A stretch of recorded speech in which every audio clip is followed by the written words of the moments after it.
got a lot to discuss. When it come to news, ain't no better than us. When it come to news, ain't no one you can trust. We got a lot to touch, so it's time to crush. We got a lot to discuss. When it come to news, ain't no better than us. When it come to news, ain't no one you can trust. We got a lot to touch, so it's time to crush. So it's time to crush. Xbox will reportedly cut more jobs. Arcane and Tango were pitching new projects pre-closure.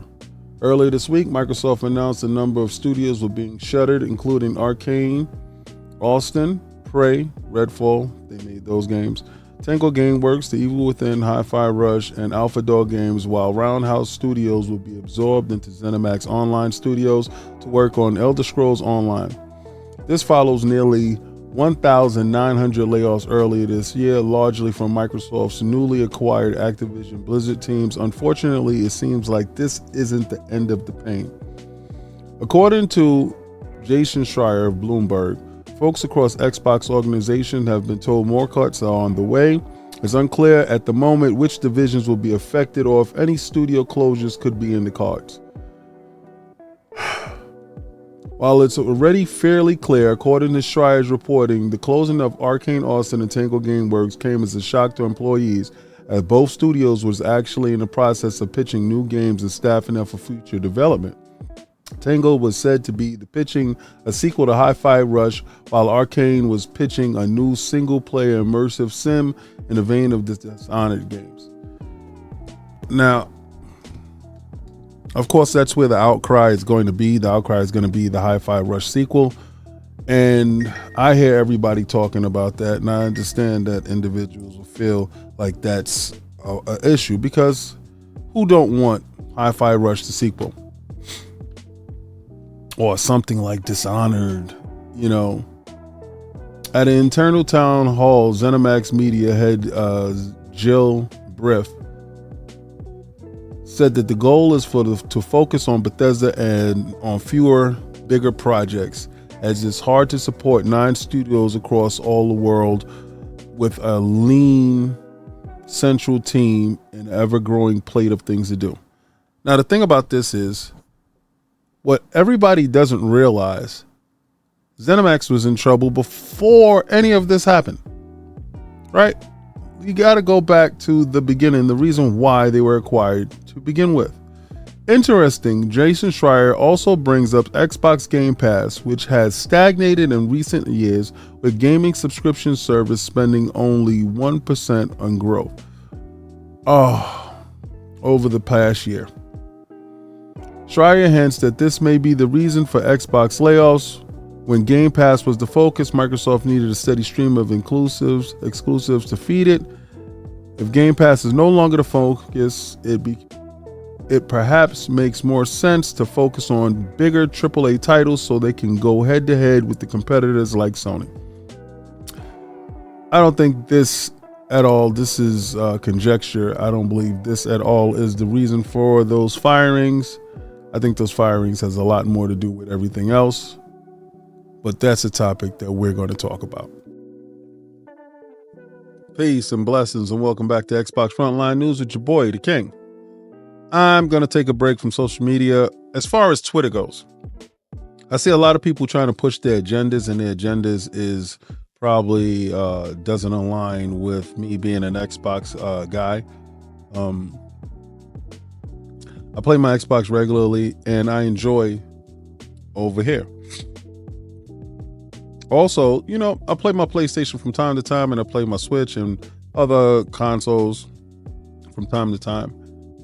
But primarily, I'm an Xbox gamer. Now, all the conversations surrounding Xbox laying off individuals didn't have the same energy when EA was laying off people the week before, or when Take-Two laid off or closed a couple of studios, or when Sony laid off a couple of people. Listen, the industry as a whole is having an issue, and it's course correcting itself.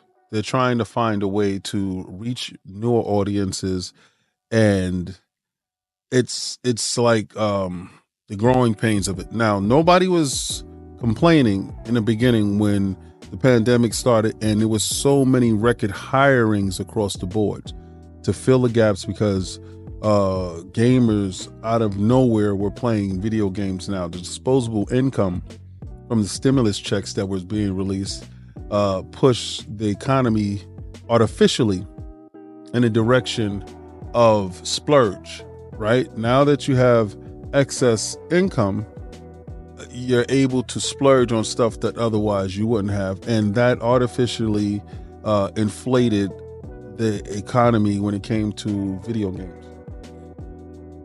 Now that that is gone and everybody has to get back to work, no more working at home. You know, some people still remotely work, but the majority of it is, you know, people getting back to actually working.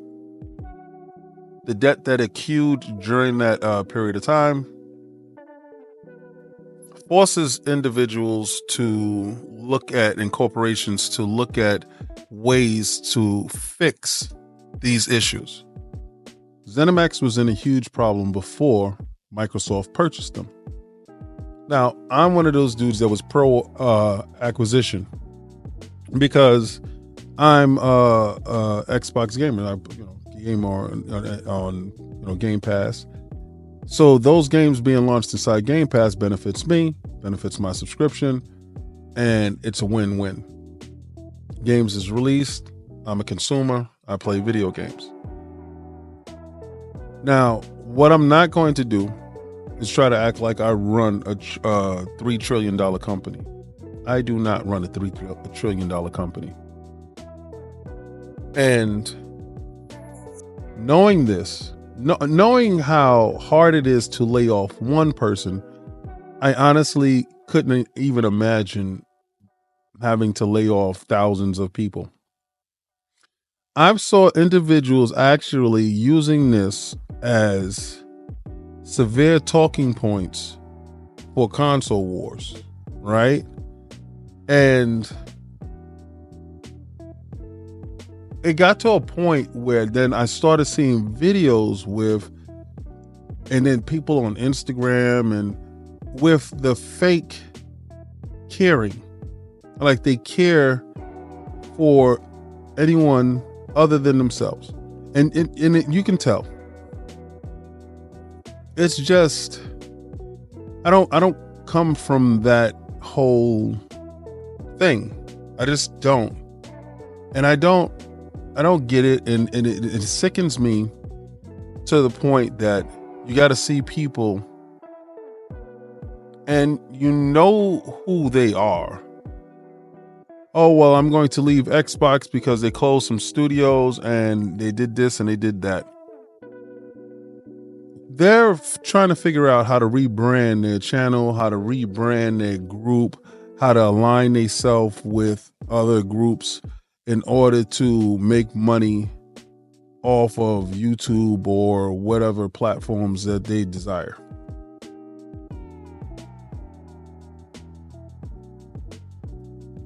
You don't ever have to say, you could just leave. You don't ever have to say that you're leaving. You could just go. And people actively, oh, I'm selling my Xbox, I'm getting a PlayStation, and I'm doing this and I'm doing that. Okay. What I like to do is celebrate the video games. Now, unfortunately, during this period of time, right before Hellblade 2 releases, we have to look at closures. These things it's just not pretty. But then again, why do individuals feel that they have to mock, ridicule, and make light of the subject? I don't know. I just think it's in poor taste, honestly. I look at it and I just say, I just shake my head because I'm dumbfounded at the lack of empathy that people have for their fellow man or woman.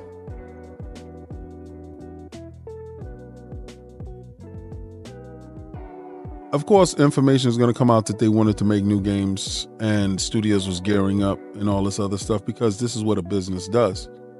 You put out a game, you want to get up, you want to gear up, you want to get to the next game, you want to move forward. And a lot of those projects don't come to fruition. A lot of those projects don't happen for whatever reasons that is. Do we get those IPs later on in the future? Maybe, maybe not. I'm still looking for Recore Part 2.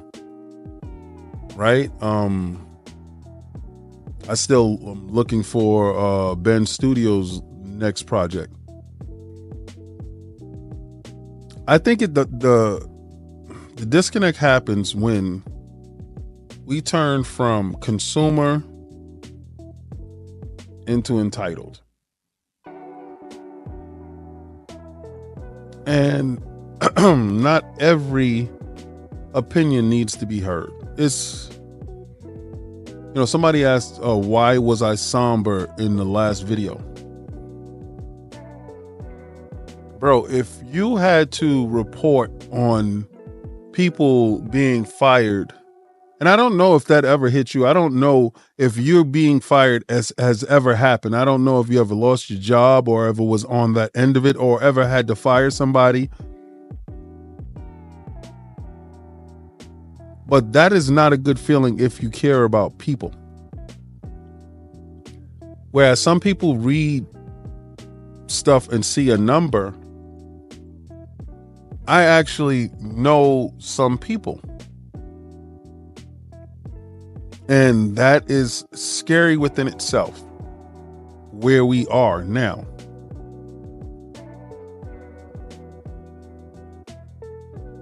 I don't know where's the leveling when it comes to this. I don't know when are we going to be at the, now we can get right back to solid games and the industry starts to grow as a whole. But PlayStation and Xbox and Nintendo, we all have hit the ceiling. And every company is trying to figure out how they can get more viewers, more gamers, more individuals into the ecosystems. I'm pro consolidation. I'm pro preservation. I'm also pro consumer. And that may fly in the face of some of other people's opinions when it comes to certain things, but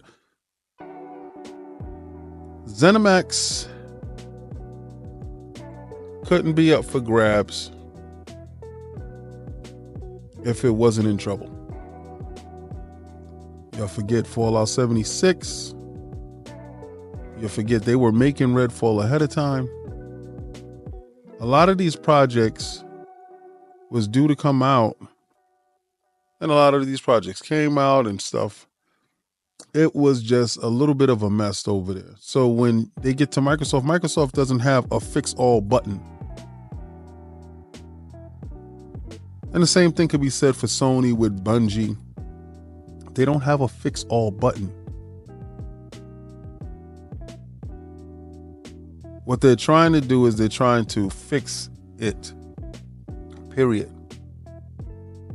We are not privy to a lot of the metrics and stuff that's going on.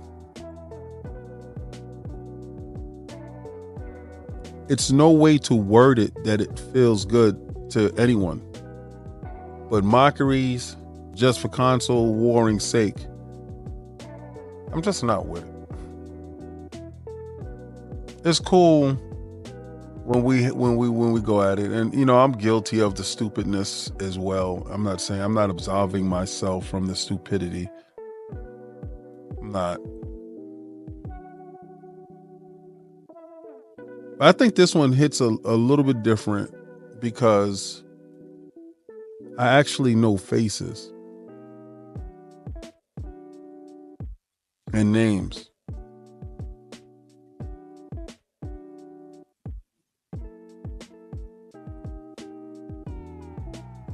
kind of sucks. Really bad. Next topic. Well, welcome back to Game Pass Drop Tuesdays. Well, Wednesday. I've been messing up this week.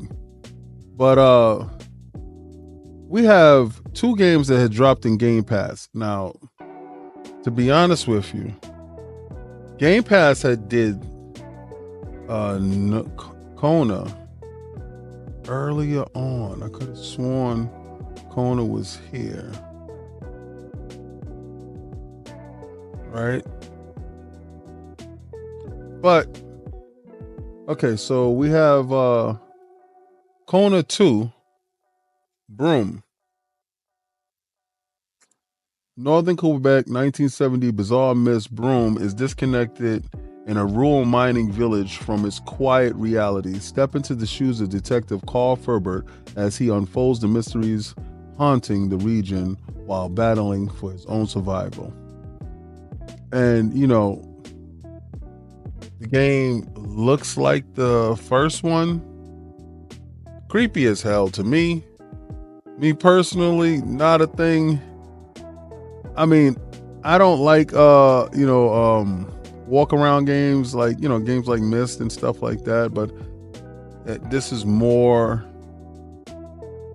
the 3D. Just not for me, to be honest with you. But I can understand exactly who likes to play these type of games. It looks visually fun. But getting into the second title. The second title is Tomb Raider Definitive Edition. Now, I done finished this Definitive Edition a long time ago, right? And my bigger question is, the Definitive Edition of a critically acclaimed action adventure has been rebuilt for the next generation consoles, featuring obsessively detailed lore and a stunningly lifelike world, enduring high-octane combat, customized weapons and gear, overcome grueling environments to survive Laura's first adventure. Now, I want to know why this one is here and Shadow of the Tomb Raider is here.